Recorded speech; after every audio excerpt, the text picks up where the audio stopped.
All right, let's talk about one of the most chilling psychological horror stories ever written, Guy de Maupassant's The Horla. Now, this isn't just some spooky story. It's written as a diary, a personal, day-by-day account of a man's terrifying journey right to the very edge of sanity. And really, the whole thing boils down to this one terrifying question. Is our narrator simply losing his mind, or is he actually the first person to encounter an invisible species that's here to take over the world? His diary is all we have to go on, so let's follow his descent. You know, the story doesn't start with gloom and doom at all. In fact, it opens with this picture of a perfect, peaceful life, which honestly just makes the horrifying spiral that follows feel that much more shocking. So, our narrator, he's a well-off guy, a rational man with a lot of free time. He absolutely loves his family home right on the Seine River. He loves his country, and he gets real joy just from watching the boats go by. By every possible measure, this is a perfectly sane and happy person. But what is so wild is just how fast it all falls apart. I mean, we're talking about 8 days. In just over a week, he goes from total contentment to this crippling, horrible sense of dread. He feels like there's this influence in the air, some unseen power that's just changing him from the inside out. And this vague sickness? Well, it doesn't stay vague for long. It becomes something very specific and terrifyingly physical. Every single night, he goes through the exact same awful ordeal. It always starts with this chilling, unmistakable feeling of a presence. He knows he's asleep, right? But he also knows for a fact that someone else is in his locked room and they're coming toward his bed.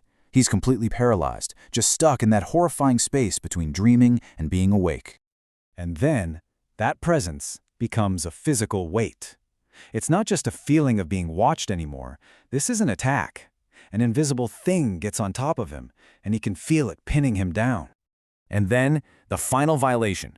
This creature tries to kill him. He feels its hands around his neck, squeezing with this incredible force. He fights, but he can't move. He can't scream until he suddenly wakes up, drenched in sweat and completely, utterly alone.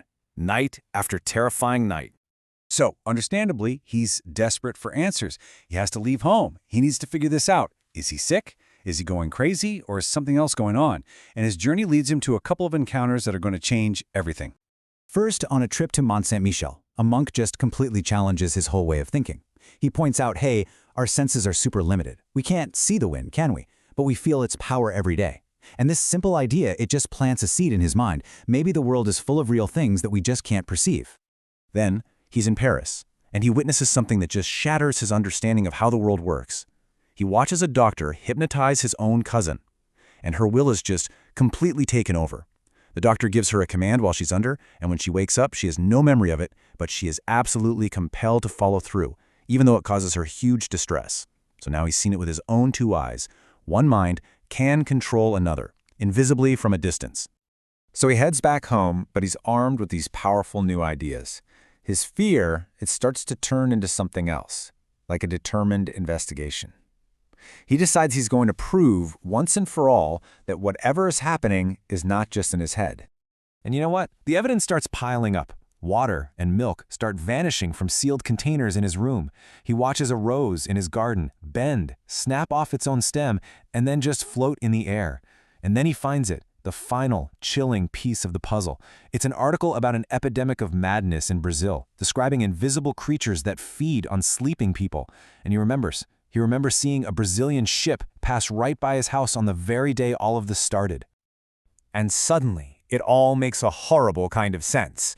This isn't madness, it's an invasion. He realizes this is a new being, the next step after humanity. It feels like it's screaming its name in his ear, the Horla. And it's here to make us its servants and its food. He is completely convinced that he is humanity's only line of defense. So he decides he's going to do the impossible. He's going to kill an enemy that he can't even see or touch, and he's got a trap in mind. So one night, he's just writing in his diary, and he feels it. He is absolutely certain the Horla is right there in the room with him, close enough to be reading what he's writing. This is it. This is his chance. He spins around, ready for a confrontation. And then he gets his terrifying confirmation. He looks into his mirror, and he sees nothing. His reflection is gone. The mirror is empty, like he's not even there. He realizes the Horla's invisible body must be standing right between him and the glass, blocking the reflection. He has finally seen his enemy. Now he knows for sure the Horla is in his room, so he springs the trap. See, he had these brand new iron shutters and an iron door installed just for this. He slips out of the room, locks the creature inside, and then he sets his own beloved ancestral home on fire. But as he's watching the house burn, this terrible sound just cuts through the night. And in his fanatical obsession with killing this monster, he realizes he's made a horrific mistake. He forgot about his servants. He's trapped them inside the inferno too. He's just become a murderer. So he stands there, watching the flames eat his home, his servants, and what he believes is his enemy. But then, a new and somehow even more terrifying thought enters his mind. A body that light can literally pass right through. Can fire actually destroy something like that? And the story ends on that note of just absolute despair. He decides the Horla must have survived, and the only way out for him now is to take his own life. Which leaves us with the ultimate question, doesn't it? Was he a madman who committed a horrifying murder-suicide? Or was he the only sane person left, a tragic hero who realized that humanity's time was finally over?